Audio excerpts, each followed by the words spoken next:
I was 16, a city kid from Chicago, but my family had roots down south in a small town called Crestwood, Alabama. My folks always talked about the sprawling farm and acres of untouched land they had in Crestwood, but I never really paid much attention to it. Chicago was my world. The bustling streets, the towering skyscrapers, and the constant hum of life.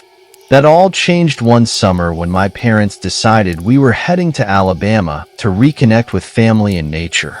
I wasn't thrilled at first. The idea of leaving behind my friends and the city life didn't sit well with me. But as we drove further south, the scenery began to change, and I found myself intrigued by the vast open spaces, the lush green fields, and the endless sky. It was a stark contrast to the concrete jungle I was used to. When we finally arrived at my uncle's place, I was taken aback by the sheer size of it. His house was a large, rustic mansion, standing proudly amidst a sea of green. Surrounding it were several trailers nestled deep in the woods, which my uncle used for hunting and camping. The air here was different, fresher, with a hint of something electric, like the ozone smell before a storm. It was both unsettling and exciting. My southern cousin, Jake, was about my age, and he suggested we camp out in the woods. It sounded like an adventure, something straight out of a movie. We spent the day gathering supplies, preparing some livestock, and packing for a few days in the wilderness. Jake was the quintessential country boy, rugged, confident, and at ease with nature. He showed me how to set up a tent, build a fire, and even how to track animals. It was all new to me, and I soaked up every bit of it. The first night out, we made our way to a nearby creek for a swim. The water was cool and refreshing, and for a moment, I forgot about my city life. We laughed, splashed around, and enjoyed the simple pleasure of being young and carefree.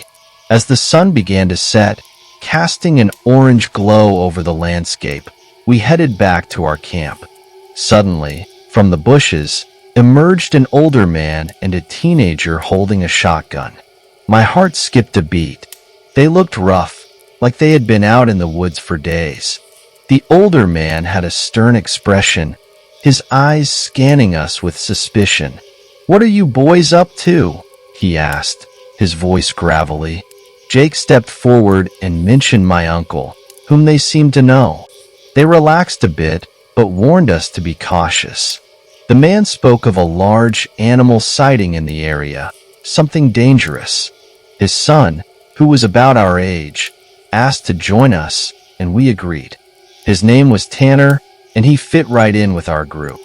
That night, we built a campfire and gathered around, roasting marshmallows and telling stories.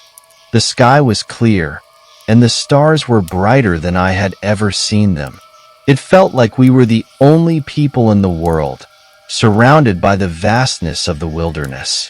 As the fire crackled and the night grew darker, Tanner mentioned that his family's property bordered my uncle's land. He wanted to run home and ask his dad if he could camp out with us. Jake decided to go with him since it was getting dark, and one of the girls, Lisa, tagged along. They took flashlights and set off on the trail toward Tanner's property. The rest of us stayed back, enjoying the fire and the peacefulness of the night. We made s'mores and talked about our plans for the next day. About 30 minutes later, the air was filled with that peculiar electric smell again, stronger this time. It had a metallic, coppery edge, like the scent after a nosebleed. It was unsettling. Just as we started to get uneasy, we heard the sound of footsteps pounding down the path. Jake, Tanner, and Lisa came running into the clearing, out of breath and clearly terrified. Without saying a word, they darted into the nearest trailer. We followed them, our curiosity and fear mounting. Inside, they finally calmed down enough to speak. Even Jake, who was usually so composed, had tears in his eyes. They told us about something they had seen in the woods, something that had chased them back to the camp. Tanner mentioned they had heard strange noises and seen figures in the darkness. It was enough to send chills down our spines. We decided to stay inside the trailer for the night. The fire outside began to die down, casting long shadows on the walls. Tanner's dad had told them to be careful, but none of us had expected anything like this. As we sat there, huddled together, the strange smell grew stronger, filling the cabin with its metallic tang. Jake's voice trembled as he recounted their journey back. They had seen someone in the woods, a figure standing still, facing away from them. It was eerie and unnatural. As they got closer to the camp, the figure seemed to move, but in a jerky, disjointed way. They had sprinted the rest of the way, convinced they were being followed. My heart pounded in my chest. I had never been so scared in my life. The woods, which had seemed so inviting earlier, now felt like a dark, menacing place. We locked the door and sat in silence, listening for any sound outside. The night seemed to drag on forever. Every creak and rustle outside made us jump. Eventually, the smell faded, but the fear remained. We barely slept, our minds racing with thoughts of what could be out there. Morning finally came, bringing with it a sense of relief. The sunlight filtered through the trees, chasing away the shadows of the night. We packed up our things and decided to head back to my uncle's house. The adventure we had hoped for had turned into a nightmare. As we walked back, I couldn't shake the feeling that something was watching us. The woods were quiet, too quiet. When we finally reached my uncle's house, we collapsed on the porch, exhausted and shaken. That night changed everything. The farm, the woods, and the quiet town of Crestwood would never be the same for me. The memories of that terrifying night would stay with me forever, a reminder of the unknown lurking in the shadows. Back at my uncle's house, the atmosphere was tense. My cousins, friends, and I couldn't stop talking about what had happened in the woods. My uncle listened intently, his face growing more serious with each passing minute. He knew these woods better than anyone, and the fact that he looked worried made us even more anxious. "We need to be careful," he said finally. "There's something out there, and I don't want any of you going back until we figure out what it is." The next few days passed in a blur. My uncle and a few of his friends went out to investigate, but they didn't find anything unusual. Still, the fear lingered. We stayed close to the house, avoiding the woods as much as possible. One evening, as we sat on the porch, Tanner showed up with his dad. They looked concerned, and Tanner's dad carried a rifle. They told us about a strange incident on their property. One of their pigs had been found ripped apart, half-eaten. It wasn't like anything they had seen before. They suspected a large predator, possibly a cougar or a pack of coyotes, but it didn't quite fit. As they spoke, the familiar coppery smell returned, faint but unmistakable. We all exchanged uneasy glances. Tanner's dad tightened his grip on the rifle and looked out into the darkening woods. "We need to stay vigilant," he said. "Whatever it is, it's not afraid of us." That night, we decided to stay inside. My uncle's house was big enough to accommodate all of us, and we felt safer being together. We locked all the doors and windows, drawing the curtains tightly. The air inside was thick with tension. As the night wore on, we tried to distract ourselves with stories and games, but it was clear that everyone was on edge. Around midnight, the power suddenly went out. The house plunged into darkness, and panic set in. We scrambled to find flashlights and candles, our hearts racing. The coppery smell grew stronger, and I could hear my own heartbeat in the silence. We huddled together in the living room, listening for any sound outside. Suddenly, there was a loud bang on the door. We all jumped, our fear reaching a new peak. My uncle grabbed a shotgun and motioned for us to stay back. He approached the door cautiously, peering through the peephole. "It's Tanner," he said, relief evident in his voice. He opened the door, and Tanner stumbled in, his eyes wide with fear. He was dirty and disheveled, his clothes torn. "They're out there," he gasped. "I saw them. They're getting closer." My uncle shut the door and bolted it. Tanner's arrival only heightened our sense of danger. We spent the rest of the night in a state of high alert, taking turns keeping watch while the others tried to rest. By morning, the power was back on, and the strange smell had dissipated. But the fear remained. We knew we couldn't stay locked up forever. We needed to figure out what was going on and put an end to it. Over the next few days, we started to piece together a plan. My uncle and Tanner's dad would lead a group into the woods to search for any signs of the creature. The rest of us would stay at the house, keeping an eye out for anything unusual. It was a tense and uneasy time. Every noise, every rustle in the trees set us on edge. But we were determined to face whatever it was head-on. We couldn't let fear control our lives. The night before the search, we gathered around the fire pit in the yard. The flames danced and flickered, casting long shadows on the ground. We shared our fears and hopes, drawing strength from each other. As the fire crackled, I looked up at the stars, thinking about how small we were in the grand scheme of things. The universe was vast and full of mysteries, and we were just a tiny part of it. But at that moment, surrounded by family and friends, I felt a sense of courage and determination. We were ready to face whatever was out there, to confront the unknown and protect our loved ones. Little did we know, the true test of our courage was yet to come. The morning of the search, the air was crisp and cool. We gathered our supplies, flashlights, first aid kits, and plenty of water. My uncle and Tanner's dad carried rifles, their expressions grim and determined. They were seasoned hunters, but this felt different. There was an air of uncertainty, a sense that we were dealing with something beyond our understanding. "Stay together," my uncle instructed. "No one goes off on their own.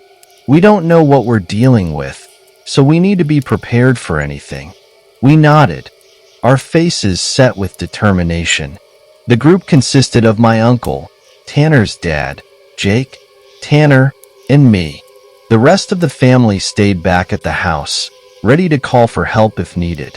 We set off into the woods, the sunlight filtering through the trees, casting dappled patterns on the ground. The forest was eerily quiet, as if holding its breath, waiting for something to happen. My heart pounded in my chest, but I pushed my fear aside, focusing on the task at hand. We walked for what felt like hours, scanning the ground for any signs of tracks or disturbances. Every so often, we would stop to listen, the silence pressing in around us. It was unnerving, but we pressed on, determined to find answers. As we ventured deeper into the woods, the familiar coppery smell returned, faint but growing stronger with each step. We exchanged uneasy glances, our senses on high alert. Suddenly, Tanner's dad raised his hand, signaling us to stop. We froze, our eyes following his gaze. There, in a small clearing, we saw it, a large, shadowy figure moving through the trees. It was unlike anything I had ever seen, its movements jerky and unnatural. My uncle whispered for us to stay calm and keep quiet. We watched as the figure moved closer, its shape becoming more defined. It was tall, with long limbs and a hunched posture. Its skin was a mottled gray, blending in with the shadows of the forest. As it drew nearer, I could see its eyes, dark, empty voids that seemed to suck in the light. A chill ran down my spine, and I fought the urge to run. We had come this far, and we needed to see this through. The creature stopped at the edge of the clearing, its head tilting as if it had sensed our presence. My uncle tightened his grip on the rifle, ready to defend us if necessary. But the creature made no move to attack. Instead, it let out a low, guttural sound, like a mix between a growl and a moan. For a moment, we stood there, locked in a tense standoff. Then, without warning, the creature turned and disappeared into the trees, its movements swift and fluid. We stood there in stunned silence, trying to process what we had just witnessed. "We need to get back to the house," my uncle said finally, his voice steady but urgent.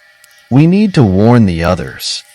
We turned and headed back, our pace quickening with each step. The forest seemed to close in around us, the shadows deepening as the sun began to set. The coppery smell lingered, a reminder of the creature's presence. When we reached the house, we burst through the door, our faces pale and our hearts racing. The family gathered around, their expressions a mix of fear and curiosity. "We saw it," Tanner's dad said, his voice grave. "There's something out there, and it's not just an animal." We described the creature, its appearance, and its behavior. The fear in the room was palpable, but there was also a sense of resolve. We knew we couldn't let this thing terrorize us any longer. That night, we made a plan. We would set up a perimeter around the house, keeping watch in shifts. We would be ready for anything, armed and alert. It was a long and tense night, but we were determined to protect our home and each other. As the hours passed, the coppery smell grew stronger, and we heard strange noises in the woods, rustling, growling, and an eerie, guttural moan. But the creature never showed itself. It was as if it was testing us, waiting for the right moment to strike. We stayed vigilant, our nerves frayed but our spirits unbroken. We knew that this was just the beginning, that the real battle was yet to come. But we were ready. We had faced the unknown and come out stronger, and we would not back down. The following day, we fortified the house and prepared for whatever might come. The sense of dread hung heavy in the air, but we were determined to stand our ground. My uncle and Tanner's dad had called in some of their friends, experienced hunters who knew the woods well. They brought more rifles, supplies, and a plan to drive the creature away for good. As evening approached, the tension in the air was palpable. We gathered in the living room, going over the plan one last time. We would split into small groups, each taking a different section of the perimeter. We had walkie-talkies to stay in contact, and we would rotate shifts throughout the night. "Remember, stay together and stay alert," my uncle reminded us.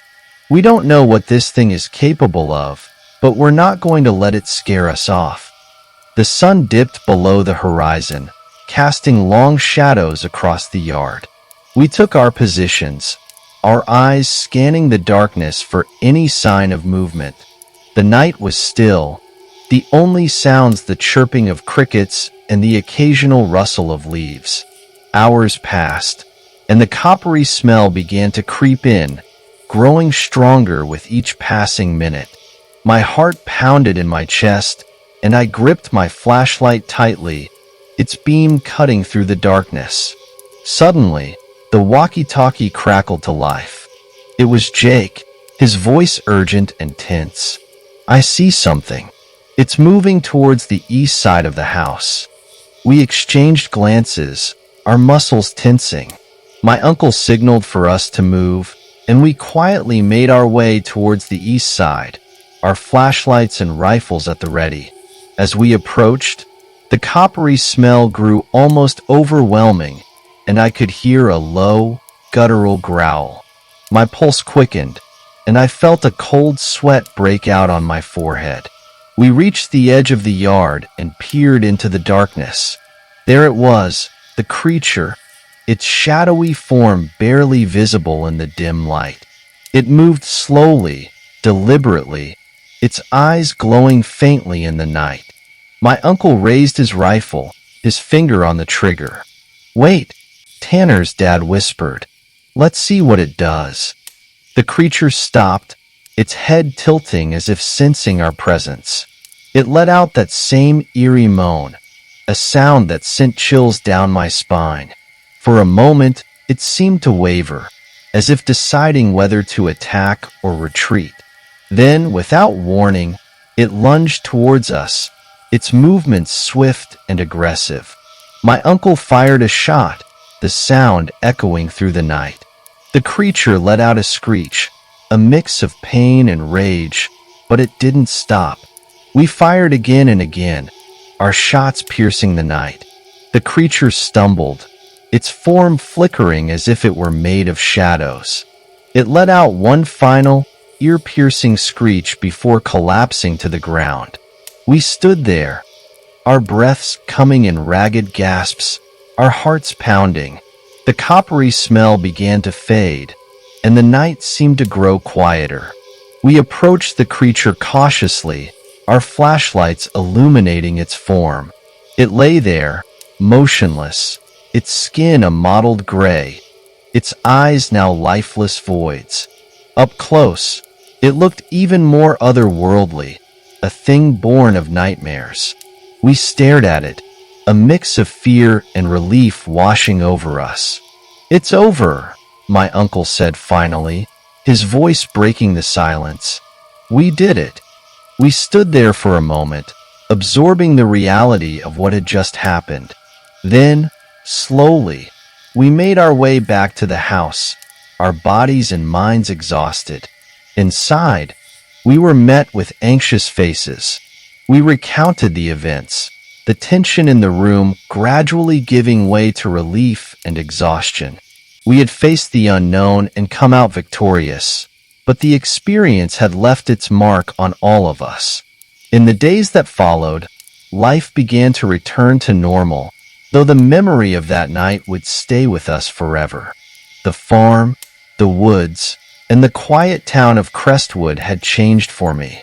They were no longer just places on a map, but a part of my story, a part of who I had become. And as I looked out at the familiar landscape, I knew that no matter where life took me, I would always carry a piece of this place with me, a reminder of the strength, courage, and resilience that had carried us through the darkest of nights. Growing up in the heart of Dallas, camping wasn't even on the radar. Why would anyone voluntarily venture into the wilderness to battle insects and endure the elements? The whole concept seemed absurd. The bustling city streets, the hum of traffic, and the constant buzz of activity were my comfort zones. Little did I know, my perspective would drastically shift when I left for college. I enrolled at the University of North Texas, nestled in the quaint town of Meadowbrook. Meadowbrook, with its charming small-town vibe, was a stark contrast to the urban jungle I was accustomed to. As I settled into dorm life, I met my roommate, Jacob, a lanky kid with an easy smile and an air of confidence that came from years of exploring the great outdoors. Jacob hailed from a small town near Pine Ridge, where he'd spent countless hours hiking, fishing, and camping with his friends. It wasn't long before he invited me to join him and his buddies on a camping trip to Cedar Lake during our upcoming spring break. I hesitated at first. The idea of sleeping under the stars, exposed to the elements, and surrounded by bugs was far from appealing. But Jacob's enthusiasm was infectious, and I figured it beat staying in Meadowbrook with nothing to do. Besides, I was curious about this world that seemed so foreign to me. With a mix of apprehension and excitement, I agreed to go. Spring break arrived, and we packed up Jacob's old pickup truck with camping gear. I had to borrow most of my equipment, relying heavily on Jacob's expertise. The only thing I didn't skimp on was bug spray. I had a feeling it would be my best friend on this adventure. As we drove out of town, leaving the familiar behind, I felt a mix of nerves and anticipation. Cedar Lake was a sprawling body of water known for its excellent bass fishing and scenic beauty. As we pulled into the campground, the sheer vastness of nature overwhelmed me. Tall pines surrounded us, their needles carpeting the ground in a soft, fragrant layer. The air was crisp and clean, a stark contrast to the city's smog. We set up camp, pitching our tents and gathering firewood. Jacob and his friends moved with practiced ease, while I fumbled through the motions, feeling like a fish out of water. Despite my initial clumsiness, I found myself enjoying the process. There was something deeply satisfying about working with my hands, creating a temporary home in the wilderness. As night fell, we gathered around the campfire, the flames casting flickering shadows on our faces. We cooked simple meals, told stories, and laughed under the star-studded sky. It was a level of peace and camaraderie I hadn't experienced before. The next morning, we set out to explore the lake. Jacob handed me a fishing rod, and with a few patient instructions, taught me the basics of casting. It took a few tries, but soon I was casting like a pro, the line arcing gracefully over the water. The thrill of reeling in my first fish, a glistening bass, was indescribable. I was hooked, pun intended. That trip to Cedar Lake was transformative. I discovered a side of myself I didn't know existed. I reveled in the challenge of navigating the woods, identifying animal tracks, and learning to read the signs of nature. Each subsequent camping trip deepened my connection to the outdoors. I even saw the ocean for the first time during a summer excursion to the coast. My friends back in Dallas barely recognized me when I visited home. I had traded city life for a newfound love of the wild. By my final year at university, I was a seasoned camper. I'd ventured to numerous state parks, hiked countless trails, and honed my survival skills. My favorite spot was Forest Pine, a national forest renowned for its dense woodlands and serene beauty. It was there that I planned my last big solo trip before graduation. I yearned for one final adventure, a chance to immerse myself fully in nature. I meticulously planned the trip, ensuring I had all the necessary supplies and equipment. I double-checked my checklist, packed my Jeep, and set off early one morning. The drive to Forest Pine took over 3 hours, but the journey was part of the experience. I enjoyed the changing landscapes, the rolling hills, and the gradual transition from urban to rural. I arrived at my campsite in the late afternoon. The sun was low on the horizon, casting a golden glow over the forest. I set up camp quickly, eager to explore my surroundings before nightfall. As I ventured deeper into the woods, I couldn't shake the feeling that I was being watched. It was a nagging sensation, like eyes boring into my back. I paused, scanned the trees, but saw nothing out of the ordinary. Shrugging it off as paranoia, I continued my hike. That night, as I lay in my tent, the feeling persisted. Every rustle of leaves, every snap of a twig set my nerves on edge. But exhaustion eventually claimed me, and I drifted into a fitful sleep. The next morning, I woke to a breathtaking sunrise. The air was crisp and fresh, invigorating my senses. I quickly made breakfast, eager to explore more of the forest. As I hiked, I couldn't shake the feeling of being followed. The occasional snap of a twig or rustle of leaves seemed too deliberate. At one point, I spotted a flash of movement in the distance. My heart raced, but I forced myself to stay calm. I told myself it was just a curious animal. However, the unease lingered. By late morning, I decided to take a break and have a snack. I found a comfortable spot against a tree and pulled out my Trangia stove to heat some water for coffee. As I waited, I leaned back, closing my eyes for a moment. Suddenly, I felt a sharp sting on my neck. A mosquito. I slapped it away, leaving a red smear on my skin. When I looked up, I caught a glimpse of movement again. This time, it was unmistakable. Someone was watching me. My mind raced. Who could it be? Another camper? A hunter? The uncertainty gnawed at me. I scanned the trees, searching for any sign of my observer, but saw nothing. The eerie caw of a crow broke the silence, sending a shiver down my spine. I decided to pack up and move on, hoping to shake off my mysterious follower. As I continued my hike, the feeling of being watched intensified. The sounds of shuffling leaves and snapping twigs seemed to follow me. I tried to convince myself it was all in my head, but the growing sense of unease was hard to ignore. Around noon, I caught a strange smell in the air. It was pungent, almost chemical. Curiosity got the better of me, and I decided to investigate. I took a few cautious steps toward the source of the smell. Suddenly, a puff of dirt exploded next to me, followed by a sharp crack. I froze, my heart pounding in my chest. Another crack echoed through the trees. I was being shot at. Panic surged through me. I dropped to the ground, trying to make myself as small as possible. The realization that someone was deliberately targeting me was terrifying. I yelled out, hoping to identify myself and stop the shooting. But no response came. The forest remained eerily silent. After what felt like an eternity, I cautiously got to my feet and brushed myself off. The strange smell hit me again, and despite my better judgment, I moved toward it. Another series of shots rang out, and I bolted, my only thought being to escape. I ran for what felt like hours, adrenaline fueling my flight. Eventually, exhaustion forced me to stop.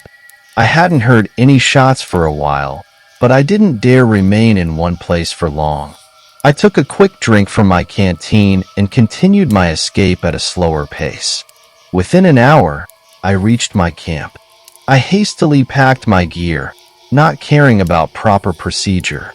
I just wanted to get out of there. As I drove away from Forest Pine, guilt gnawed at me.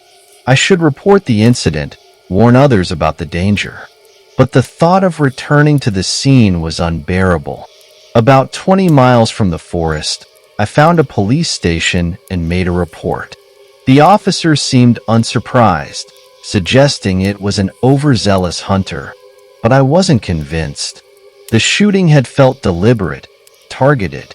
Despite the officer's reassurances, I had no faith they would find anything. I just wanted to put the experience behind me. When I finally reached home, I felt an overwhelming sense of relief. I knew my days of venturing deep into the woods were over. The forest, once a place of peace and adventure, was now tainted by fear and uncertainty.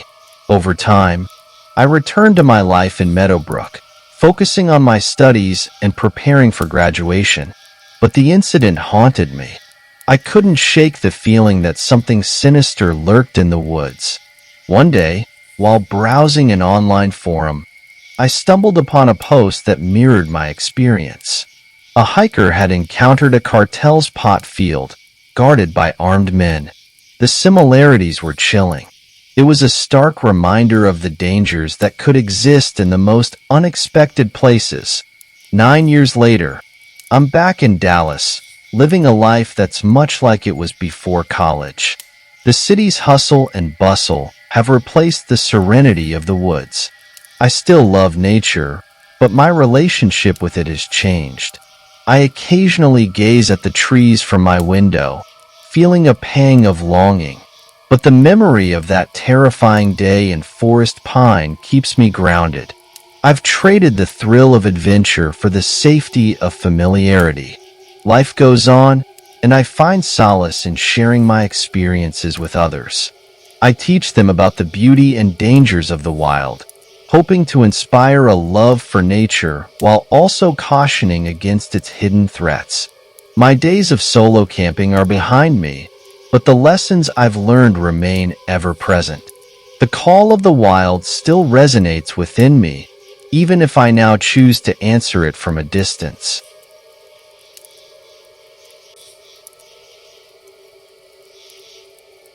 Growing up in a small town in Minnesota, camping was practically in my blood. The smell of pine trees and campfire smoke was like a second language to me.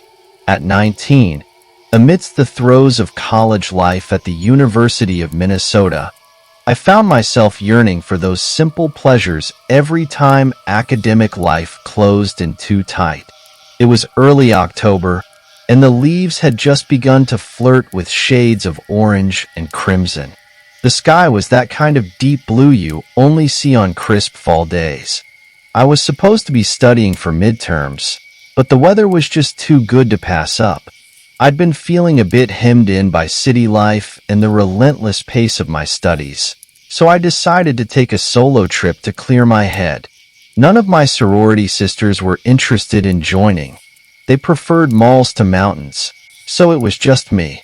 I borrowed a beat-up SUV from a friend, Jason, loaded up with some basic camping gear, and a cooler stocked with beer and snacks. With a sense of freedom pumping through my veins, I drove out to Lake Isabella, a spot known for its serene beauty and, importantly, its proximity to civilization. Safety was key, especially since I was going solo. The drive was therapeutic, the landscape shifting from urban sprawl to expansive fields dotted with bales of hay, and then to the wooded seclusion of the lake. By the time I arrived, the sun was beginning its descent, casting long shadows across the water's surface.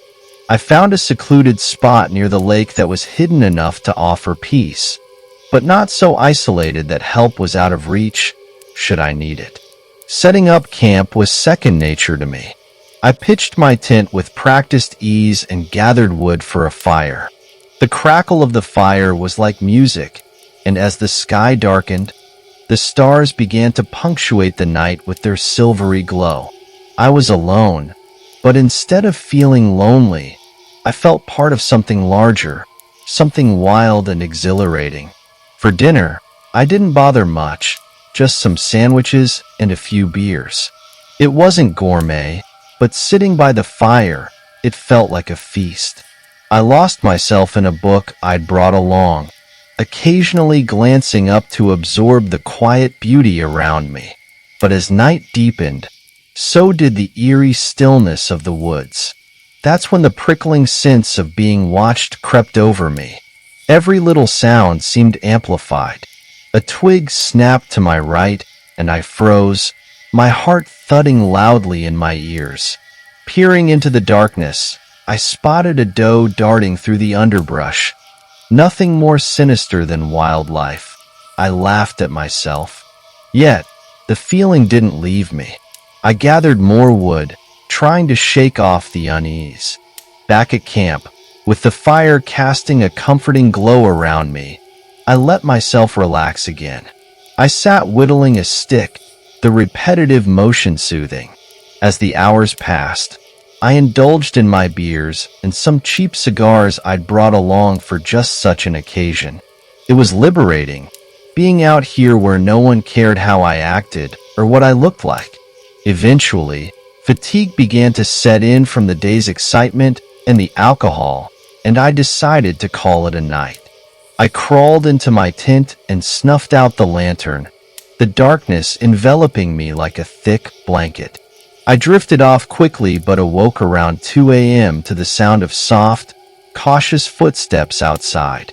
My heart raced. I told myself it was just an animal, likely a raccoon drawn by the smell of food.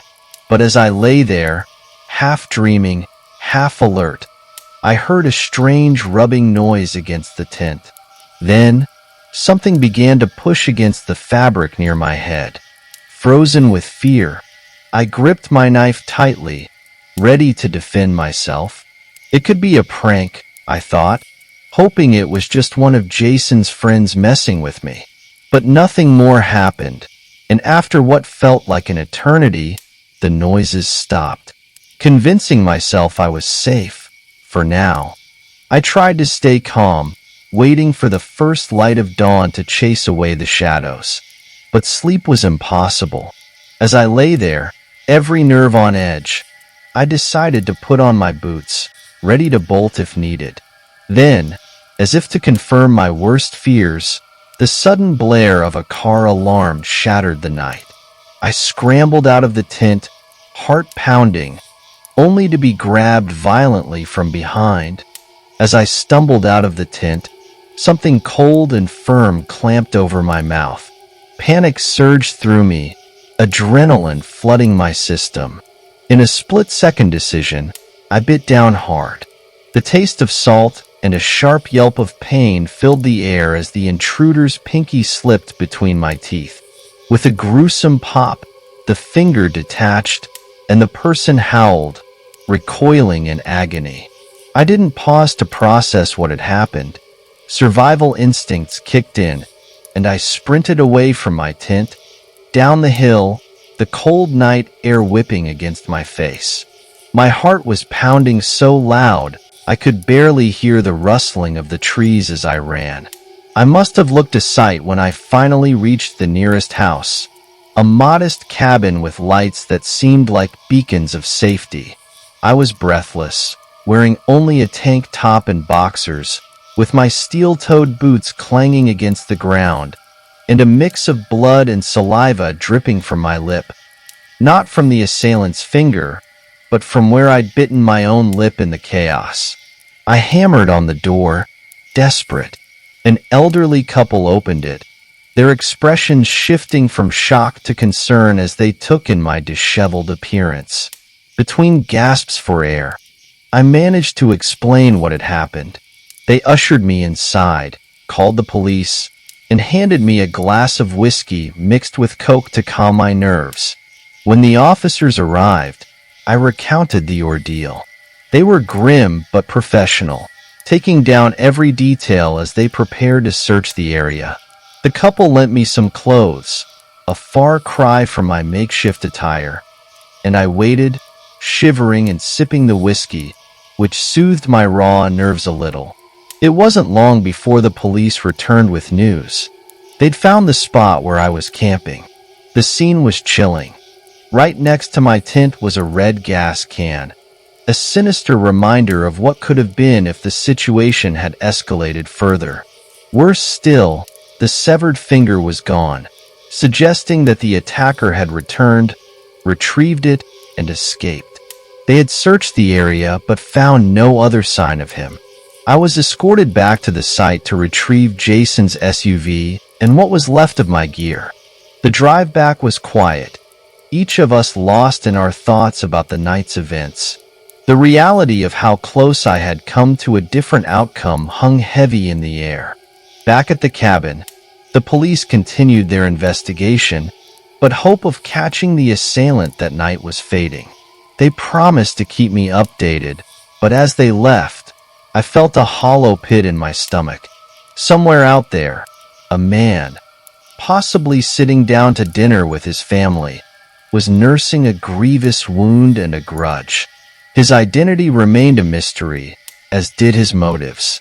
The next few days were a blur of police statements, phone calls with worried friends and family, and restless nights. The image of the gas can haunted me, a grim reminder of the fragility of life and the proximity of danger, even in the most idyllic settings. As the investigation continued with no substantial leads, life had to move on. But the experience left a deep imprint on me. I returned to school, to my sorority sisters, and to the semblance of normal life. But the shadows of that night lingered. I found solace in small gatherings with friends, in the familiar bustle of campus life. But the wilderness, once a place of peace and escape, now held a tinge of menace. Yet, I refused to let fear define me. I knew that reclaiming my love for the outdoors would be a slow, deliberate process. With the support of my friends and the resilience that had carried me through that night, I was determined to face the woods again, to camp under the stars, to feel the thrill of the wild. That was a part of me I wasn't ready to give up. As for the man with the missing pinky, the mystery of his whereabouts and his intentions remained unsolved. But I had survived, and that was a victory in itself. Every day brought a little more strength, a little more courage. And someday, I knew, I'd be ready to pack up my gear, head back into the great outdoors, and reclaim the peace I had once known, undeterred by the shadows of the past.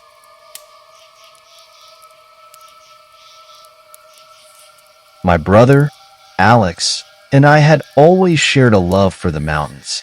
Growing up in the flatlands of the Midwest, we often dreamed of one day living closer to the towering peaks and pristine wilderness we'd only seen in magazines and on TV. So, a few years back, when we both found jobs in Colorado, it felt like a dream come true.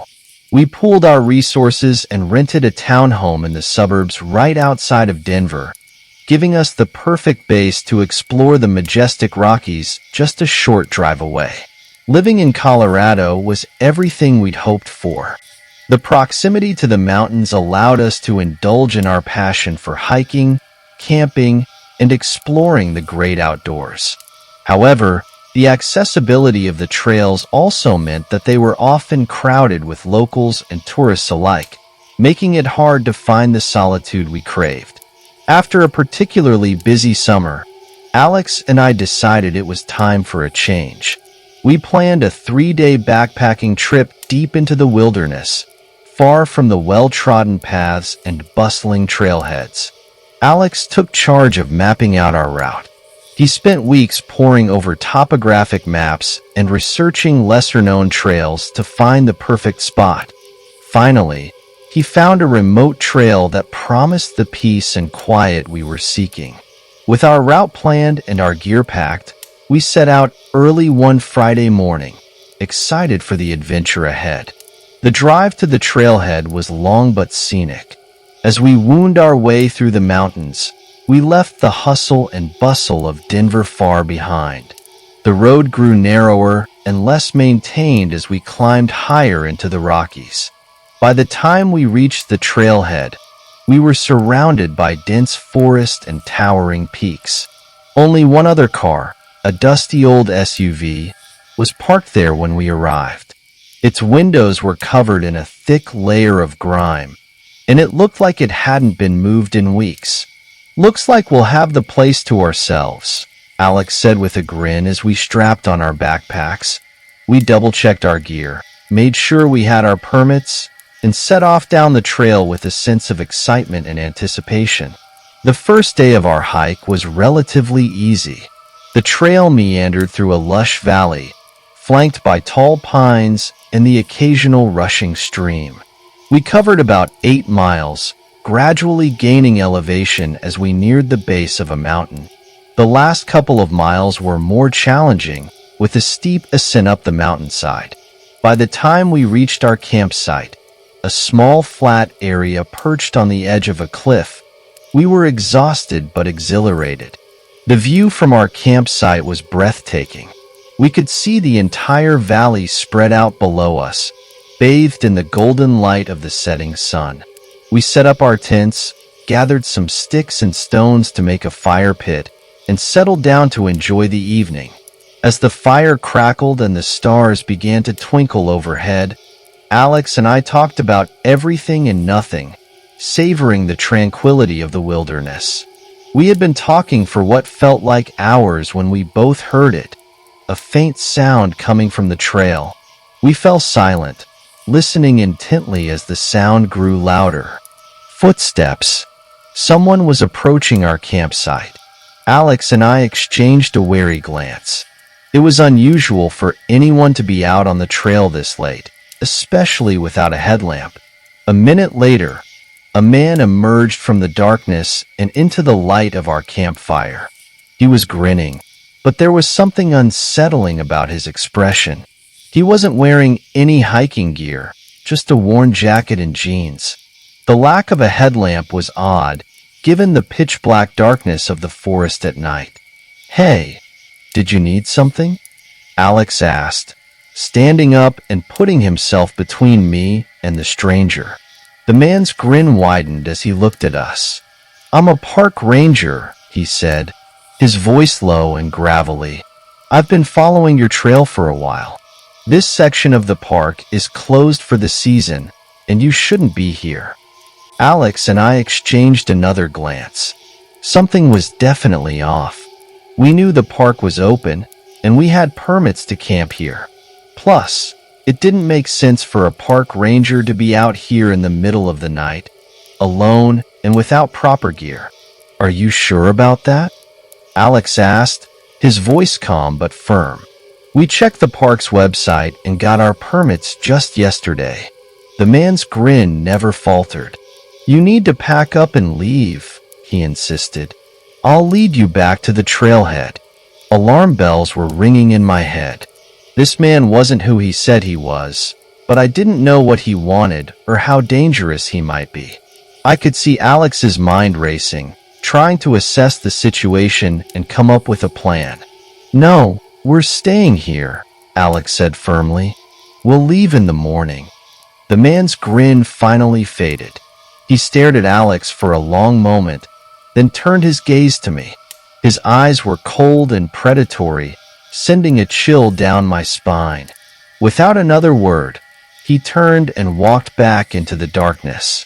For several minutes, Alex and I stood there in stunned silence, listening to the sounds of the forest.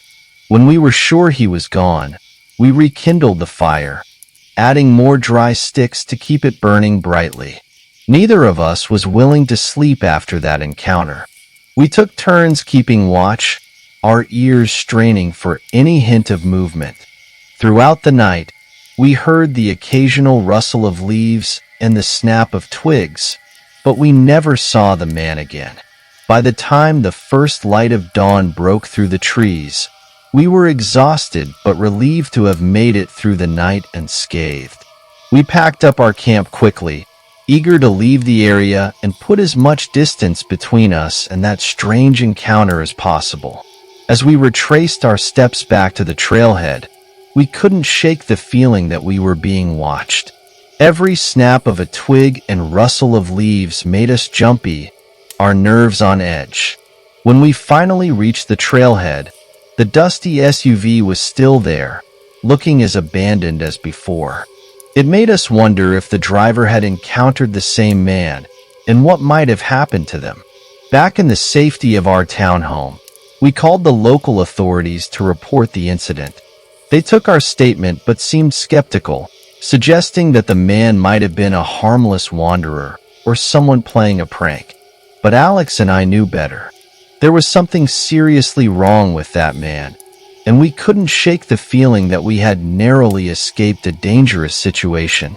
The experience left us both shaken, and it took a while for us to feel comfortable hiking and camping again.